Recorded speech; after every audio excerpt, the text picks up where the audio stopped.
And again, remember that if a person doesn't have any physical pain, it's okay. You could simply ask something like this. Do you have a trapped emotion that we can release now? If you don't have a symptom, that's okay.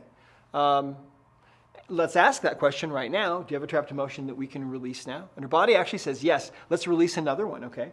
So here's how it works. Let's ask, is this trapped emotion in column A in the chart? This one is, so we've eliminated column B. To check our work, we could ask, is this trapped emotion in column B? And her body says no, okay? So it's in column A. We have 30 emotions left out of 60. Is it in one of the odd rows in column A? Is it in row 1 in column A? No. Is it in row 3 in column A? That's very strong. So now we've narrowed it down to 5 emotions just that fast. Crying, discouragement, rejection, sadness, or sorrow. These are also fun. So let's see here. Is the emotion crying? Is that what it is? No. Is the emotion discouragement? Is that what this is? No. Is it rejection? Is that what it is? Nope. Is it sadness? Yep, bingo, sadness. So out of those 5 emotions, we've narrowed it down. See, we know that the emotion is sadness. And let's ask, do we need to know more about this? And in this case, your subconscious mind says, yes, there's something else that you need to bring to conscious awareness before I will allow this to be released. That's what her subconscious is saying. So let's see. You're how old right now? 36. She's 36, so we'll divide her life in half, roughly, and we'll ask, did this occur earlier than age 15? Okay? And her body actually says yes. Now, the emotion was sadness, right? Sadness. It occurred earlier than 15. Did it occur earlier than age 10? Yes, it did. Did it occur earlier than age 5?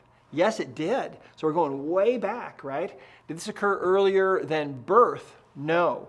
So we know it's between birth and 5. Now, here's the thing. When we go back like this, there's not much that you probably remember from your life then. I mean, that's just how it is. But the subconscious mind remembers everything, every split second of your life. It's incredible, but it really does. So let's ask, did this occur in the first year of your life? No. Did it occur in the second year of your life? No. Did it occur in the third year of your life? No. Did it occur in the fourth year of your life? Fourth year. Okay, so something happened to you during that time, age 3, 4, sometime right around in there. Now, and these are generally accurate within about a year, give or take, when we go back this far. So let's ask, do we need to know more about this emotion? Now that we've figured out the age, do we need to know more about this? And the answer is yes, we do need to know. There's something else we need to know. Now, usually at this point, when we figured out when it occurred, usually the next thing, if we have to dig deeper, it will usually mean that this emotion was not your emotion, but that you absorbed it from somebody else. This is not unusual. What can happen sometimes is that if someone that you're close to, for example, is feeling an intense emotion, you may absorb that emotion from them, and it may become trapped in your body. And when you're finding that out, maybe many years later, the subconscious will usually want you to know, this wasn't my emotion, this was actually mom's or somebody else's. So let's ask, was this your emotion? And see that? The answer is no. So it didn't originate with her, and we could ask then, who did this come from? Was this from a female? Was this your mother's emotion? And actually it was, okay? So your mom was going through something and feeling sadness, and you were little, and you were feeling it too, and it got stuck in your body. Now, let's ask, at this point, let's ask again, do we need to know anything else about this? Now our subconscious mind says, no, now we've identified everything we need to, right? So now we can release it. So that's how this is done. So let's go ahead and release it, face that way. So you see, here's some emotional baggage that may or may not be causing any symptoms for her, and yet her subconscious mind wanted this to be released. Think of this, 32 years or so she's had this emotional energy of sadness. It's been affecting her in subtle ways that she may not even recognize. But let's release this now. We'll just do 3 swipes of the magnet down the back. Go ahead and turn and face this way. Now, when you release a trapped emotion like this, you always want to come back and ask, did we release that trapped emotion? And the answer is, yes, we did. We released it. So there you go. Awesome. Fantastic. Now, the beautiful thing about this is when we release a trapped emotion like this, it's gone. It's kind of like if you were to take a credit card, for example, out of your wallet, and if you were to rub a magnet on that magnetic strip that contains that data, the card wouldn't be any good anymore, right? You'd have to get a new card.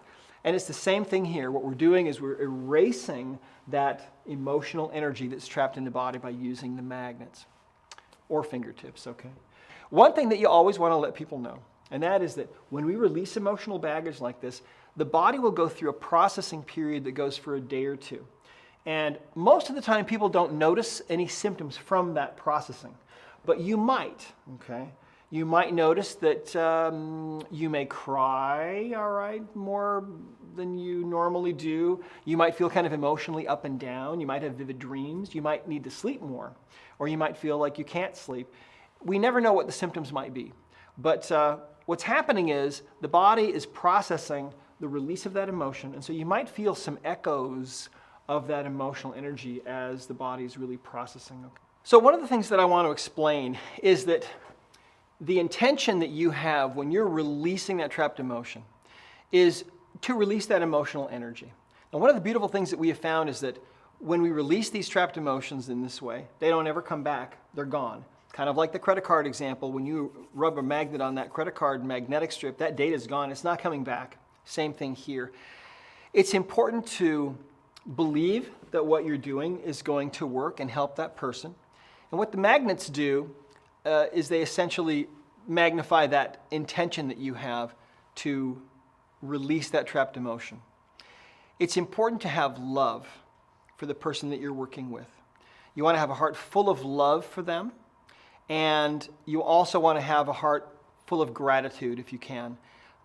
Gratitude that this is going to work, gratitude that this is going to help them. Love and gratitude are, I believe, the two most powerful forces in the universe. And when you allow your heart to fill with love and gratitude as you're working on someone, that is really the secret, I believe, to being a great healer and to enabling this work to work through you so that you really will be able to help people in really significant ways.